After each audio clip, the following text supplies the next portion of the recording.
sama gan Mame Mactar Guèye salaamaaleykum. waaleykum salaam Babacar. yaa ngi ci xat-xatu télé bi. waaye nu tàmbali rek. maag Georges Déthié Diop waxtaanee niñ ko junjee sànq mooy wàllu drogue bi ci Sénégal ni mu takkarnaase fan yi doo toog ñaari fan te douane waxu la ni jàpp na ay saakuy yamba muy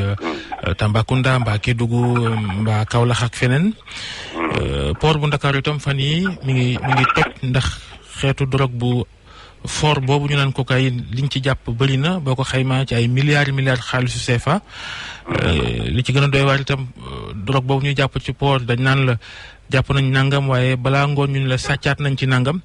yéen waa ONG Jamra da ngeen a ràññeeku bi ngeen sosoog léegi ci xeex wàllu drogue ci Sénégal nu ngeen gisee yëf yi nii mu mel ci réew mi fi nu toll. waaw jërëjëf Babacar xam nga yàlla dafa dogal am na baat bu am solo bu suñu maam ñun ñëpp Kocc Barma wax dafa ne lu feeñ ci sëy bi nuyoo woon na ca ngoro la booba dañ ko fayul ndax ñun ba ñu dalee addu ci wàllu trafic à grande envergure de la cocaïne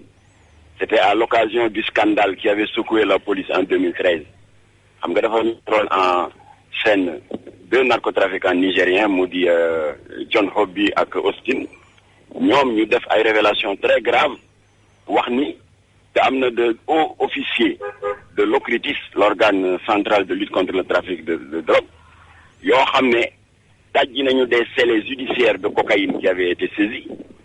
am lu ñu leen ci jox ñoom narcotrafiquants nigériens yooyu ñu dem écouler ko dans le marché verser leen scandale bi noonu la déparé mujj gi nag de haut gradé de l'OCRTIS se renvoyer la balle ba mujj gi ki ñuy wax le commissaire Cheikhouna Keita non seulement dafa réaffirmer ses accusations waaye dafa bind bataaxal bu yaatu daal di ko jébbal toute la presse wax ni que effectivement am na ay fausse incinération yu am comme ni muy amee le 26 juin mais au lieu ñu lakk des vraies boulettes de cocaïne dañu retirer les vraies boulettes remplacer ko par fausses boulettes mu daal di jur scandale bu rëy xam nga ci lañ ko dàqee ba pare daal di invité beaucoup de hauts grades loolu yëpp fekk nañ ko loolu lu grave la. lu très grave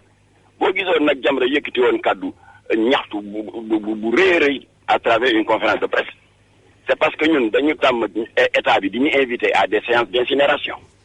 kon nag un haut gradé bu day ni un commissaire divisionnaire di Cheikhouna Keita bu waxee ne y a eu des incinérations qui étaient des simulacres d'incinération kon ñun dañuy am le sentiment amer d'avoir été utilisés comme des faire-valoir ci incinération yooyu y compris maanaam port bi fan yi portu Ndakaaru drogue bi ñu ciy jàpp cocaïne boobu nga xam ne bu ñu jàppee fukki kilo ci suba gi ngoon ñu ni juróomi kilo yi réer na loolu du ku ne moo ci mën a yegg ba cay jot ba koy sàkkal pexe ba koy rendal loolu la ñu wax ni jotul woon a rees sax mooy scandalu OCRTIS boobu jotaguñ ko sax reesal ñu jékki-jékki njombe lu gën a rëy daal di éclater au port mooy li nga tudd léegi ba nga xamee ne scandale bi am na ñun ñëpp ñoo tas suñu jéggi ndax dañuy jël une vingtaine de véhicules buuree ko d'une tonne de cocaïne daal di ko bëgg a jàllale fii ci port bi une valeur de 50 milliards foofu tamit jeexi jaaxa am ndax dañ ci teg ay waxtu yu néew ñu ne ñu am na 80 kilos yu ne mër réer te 80 kilos dafa bari moo di 4 milliards. boo ko jaayee 4 milliards ngay am. gën ngaa gàtt. alors loolu mat naa leeral li mat a leeral toujours ci mbir moomu mooy dañuy jàpp ñoo xam ne ay doomi réew mi lañu jàpp tamit ñoo xam ne ay nasaraan lañu waaye ay waxtu yu néew lañ ci teg. ñu ne ñu nasaraan yi am nañ liberté provisoire pendant ce temps doomu réew mi ñu ngi rëbës ba tey kon ku ma am ndey boobu ak ku ma amul ndey boobu war nañ ko leeral alors donc maa ngi si escalier di Babacar. waaw dañ lay nekk nga yegg si Mame Matar Gueye mooy sunu gan ci RFM matin bokk ci kilifa yi ONG islamique Jamra mi nga xam ni yàgg naa ràññeeku ci wàllu xeexum drogue ci Sénégal ka ko sosoon jiite woon ko Abdou Latif Gueye ndem si yàlla bu ngeen fàttali ko yàgg naa yëkkati ay kaddu ci lu ni mel kon Mame Matar ñu bàyyi la nga toog gannaaw ba nga duggee ci embouteillage yi yéeg ci ñeenti étage yi xeetu tàggaleeram la rek Georges Diop foog naa am na laaj bu mu la bëgg a laaj itam. bëgg a laaj moo di ak li nga wax yëpp est-ce que yow da nga jort ne l'enquête yu ñuy mën a yëpp kon nañ ko gën a lawal pour xam lan moo ne ca ginnaaw ak itam ndax amul lenn li nga xamante ne ñi nga xamante ne njortuñu ñoom ñoo def yenn yi ngir lépp leer. Babacar baa ngi doogee si studio waaye Youssou Ndour bu premier fait du travail jotee danaa ko jox ñaxtu. moom kay ñu koy tawat bëri na. no fi indi ascenseur. mu ngoog. alors ma doon wax ni loolu seddagul mooy scandalu kii bi mi-septembre bi. 1 tonne de cocaïne pour une valeur de 50 milliards ba pare 80 kilos ne mër une valeur de 4 milliards ba tey leeralaguñ ko loolu seddagul sax le 30 octobre bii yàggul te kooku ñu ngi tirer le chapeau à la marine nationale en partenariat ak les gardes-côtes espagnols ñu jàpp gaal goo xam ne 1500 kilos moo ci nekk foofu itam même scénario dañuy toog ba sa ëllëg sa ñu ne ñu 500 kilos yi réer na ma ne xanaa dafa vague yi ñoo ko yóbbu daaneel ko ci géej gi alors de sorte que Babacar suñu inquiétude moo di et nous le partageons avec beaucoup d'observateurs de la presse yoo xam ne def nañ la même analyse que nous mooy 2500 kilos yooyu ñu jàpp en 4 mois soo ko boolee ak li ñuy jàpp depuis le début de l'année ñu ngi ci une valeur marchande de 1000 milliards de francs CFA ci wàllu cocaïne mais Babacar 1000 milliards c'est le tiers du budget national looloo tax lii kenn du ko woyefal ndax narcotrafiquants yi doole ji ñu am léegi à travers le monde tax na yàq nañu Colombie yàq Pérou yàq dëkk yu bari bu ñu deful attention nag prévision bi Pierre Lapac def il n'est pas n'importe qui c'est le représentant résident de l'ONUDC ONUDC mooy banqaasu Nations Unies bi xeex contre la drogue et le crime transfrontalier bu ñu deful attention nii ñu Pierre Lapac confirmé dana mujjee nekk lorange ci dëkk bi. ndax boo xoolee Guinée-Bissau ci misaal li nga xam ni moom mooy trafic drogue ba nam fa mel États-Unis bokk na ci li ñu bàyyi xel Guinée-Bissau jàppoon nañ ci sax ay kilifa foofa fekk leen géej jàpp leen yóbbu leen États-Unis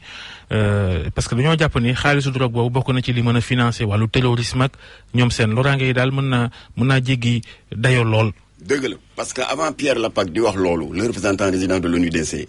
parce que moom dafa wax ni Sénégal dëgg la yéen a ngi góorgóorlu mais bu leen naagu de parce que yéen a ngi bokk toujours dans le trio de tête à côté du Nigeria et du Ghana mooy la xale yi di wax ci wàllu wuure di ko wax tiercé gagnant kon ñu nga ca bopp ba alors léegi le danger mooy yii di am ñu di ko sàggane narcotrafiquants yi def Sénégal mbalit fu ñuy defeti transit foog ñu jaaree ko Sénégal te foofu dafa ñuy xaw a ridiculiser ñun Sénégal ndax dañu tàmm daan Jamra na bàyyi di wax naan que le Sénégal est une plaque tournante mais les 1 tonne de cocaïne bii ñu jàpp mi-septembre fu mu jóge les rapports de police nee nañu Brésil la jóge war a transiter Sénégal jëm Angola loolu du plaque tournante kon nag il faut arrêter de se cacher derrière notre petit doigt alors le danger comme ni nga ko waxee léegi américains yi depuis bi ñu amee la conviction que milliards yi jógee ci drogue bi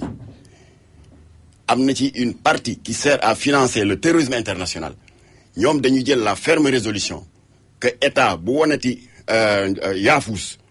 ak complaisance dans la lutte contre le trafic de drogue ñoom ñooy ñëw fajal ko seen bopp. mais léegi lan lañu war a def kon ndax ci constat ngeen yemagum. waaw ñun li ñu war a def. mooy benn na état bi jël ay mesures fermes pour ñu bàyyi di juutal l'application de la loi 2007-31 du 30 novembre 2007 comme ni ngeen ko xamee mu di la loi Latif Gueye qui criminalise le délit de trafic de drogue. parce que le député Abdou Latif Gueye ba muy proposé affaire bi député yëpp di ko jàppale ko ci ba mu am ci ndam lu leer la wax dans son exposé de motifs dafa ne cette criminalisation s'adresse à ceux qui sont responsables de la culture, du conditionnement, de l'emballage, du transport et de la vente kon les narcotrafiquants. Mais au lieu de ça dañuy bett benn xale ci bopp ko ñu muy muxi yamba ñu jàpp ko dóor ko une lourde peine alors que moom il n'est qu'une victime des narcotrafiquants. Sa place ce n'est pas Rebeuss parce que en tant que narcodépendant c'est un malade et en tant que tel dañ ko war a yóbbu CPA faj ko désintoxique ko mu dellu ci place am ci société bi te Rebeuss ñu réserver ko ñiy def njombe yi fii ci port bi ba pare ñu may leen liberté provisoire loolu moo di suñuy inquiétude. Alors li ko gën a dëggal nag mooy comme que dañu ne luy raam ci ñag bi la jëm mais bu may tudd ay Pérou ay Nicaragua ak yooyu ay Colombie sori na sax mais Guinée-Bissau bi prouvé na ne américains yi li ñu wax ne état bu wanee yaafus ci wàllu xeexum drogue ñoom dinañ ñëw régler ko seen bopp. Guinée-Bissau prouvé na ko dafa am un contre-amiral bissau-guinéen c'est l'équivalent du chef d'état-major de la marine bu américain yàgg soupçonné de collusion avec les narcotrafiquants colombiens mais saa wu ñu alerté gouvernement nu mu tudd bissau-guinéen ñu naan non ce sont ces ennemis politiques qui divulguent ces rumeurs américains yi ne baax na mais dañu xëy ñoom américains yi la DEA qui est l'équivalent de l'OCRTIS du Sénégal violer espace maritime Guinée-Bissau fekk le contre-amiral José Natsuto ci quai de pêche bi kidnappé ko yóbbu ko Amérique présenté ko à un juge fédéral américain mu inculpé ko placé ko sous mandat de dépôt sans possibilité de libération conditionnelle sous caution loolu du gàcce pour un état souverain loolu ñun yéenewuñu ko Sénégal kon ngir yàlla nañu bàyyi xale yi ñuy jàpp parce que dañu doon muqi yamba yóbbu leen Rebeuss ñu fees fa dell ba pare ñuy lay naan la loi Latif Gueye encombre les prisons du dëgg du yoon parce que xale yooyu ñu fa yóbbu du seen place foofu place u narcotrafiquants yi la xale yi nañ leen yóbbu faj leen ndax c'est des victimes dëpp googu ndax dafa wane ni am na ñeneen ñi nga xamante ne dañ leen di protéger. waaw mais xam nga loolu bu doon Jamra rek ko wax ñu mën a wax bu doon Moustapha Cissé Lo qui a la même position que Jamra moom bañ na il a été plus loin dafa ne na ma procureur woo ma démontrer ko ne ñi nekk au cœur du trafic ay autorités lañ yu nekk fii si dëkk bi ñu di ko kokkali Jamra mais malheureusement et c'est malheureux de le dire nous avons tous les deux Moustapha Cissé Lo et Jamra été confirmés par le rapport 2016 de la CENTIF jamono boobu moom kay wax ji moom xëy na ku bëggut a gis rek waaye drogue bu kilifa yi jàpp ku koy dem di ko sàcc du ab waye buy doxee ca mbedd ba ñëw ne ko cas yóbbu. alors rapport CENTIF boobu lan la wax dafa ne ñoom léegi ciblé nañu dans la lutte contre la criminalité financière ay PPE ñu ne ko luy loolu ñu ne mooy abréviation personne politiquement exposée ñu ne ko luy loolu mu ne mooy ñoo xam ne ay autorités lañ di profiter de leur position de pouvoir administratif ou politique pour di lëkkaloo avec des narcotrafiquants pour di leen yombalal le blanchiment de l'argent sale de la drogue particulièrement dans l'immobilier c'est un rapport officiel de la CENTIF bu 2016 alors ñoom joxe nañ ci benn exemple te boobu rek laa ciy joxe parce qu'il y en a beaucoup dans le rapport que la presse avait reçu à l'époque am na benn jeune fonctionnaire c'est même pas un agent administratif qui perçoit à peine 180 000 francs par mois benn banque jékki-jékki rek waa ji recevoir benn virement global de 200 millions de francs CFA ñu teg ci ñaari fan mu jot un virement additionnel de 160 millions de 360 millions immédiatement comme ni leen ko sarti tege ñu daal di def benn déclaration de soupçon daal di koy yónnee CENTIF gëstu affaire bi ñu jàpp waa ji jàppaguñ sax waaye dañ ko bëggoon jàpp sur le fait alors effectivement waa ji toog quelques jours dem banque décaisser les 360 millions dem ci benn cabinet de notaire pour que kooku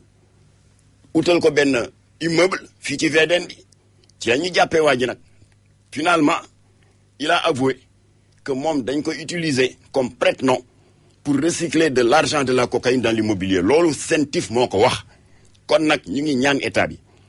lii loi bi tëral te loolu moo ko tax a jóg de lutter contre les gros trafiquants de drogue et non contre les petits fumeurs de yamba loolu loi bi wax nañ ko def nañ teg la loi 2007-31 di loi Latif Gueye si ndoddu narcotrafiquants yi ndax ñooy kann suloo xale yi di yokk insécurité bi di tas sëy ba pare di déstabiliser suñu économie. en ñu ngi wax cocaïne di waaye yamba ji itam ni muy duggee fi mu toll nii ay saakuy saako mënuñu sax ñun xayma li ñu douane yónnee ci ay communiqué duñu wax ni jàpp nañuy saakuy yamba loola itam moom.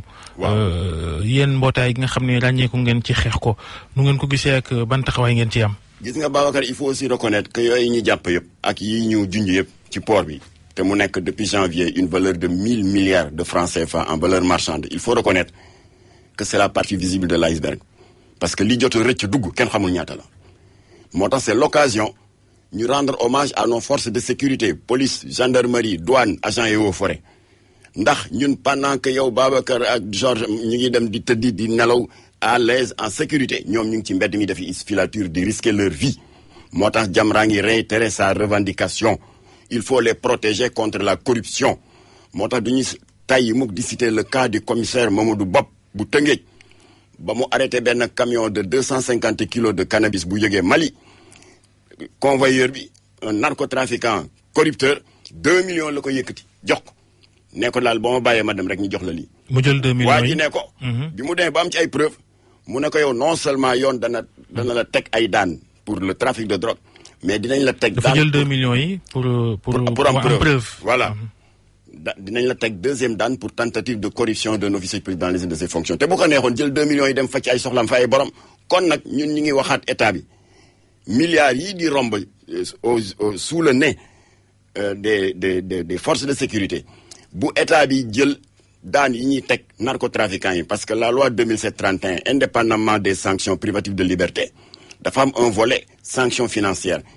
qui correspond à 3 fois la valeur de la drogue saisie au lieu ñu di ko verser au trésor Jamra ñi proposé ñu créer un fonds commun ni ñu ko créé à la direction des impôts et des domaines régulièrement force de sécurité yi jëf ay jàlloore ci wàllu xeex contre la drogue ñu am luñ ci coppati di leen ko ndàmpe. waaw loolu tam tawat la jëme ci ñoom xam nga ñoom sañu ñoo wax ca kaw.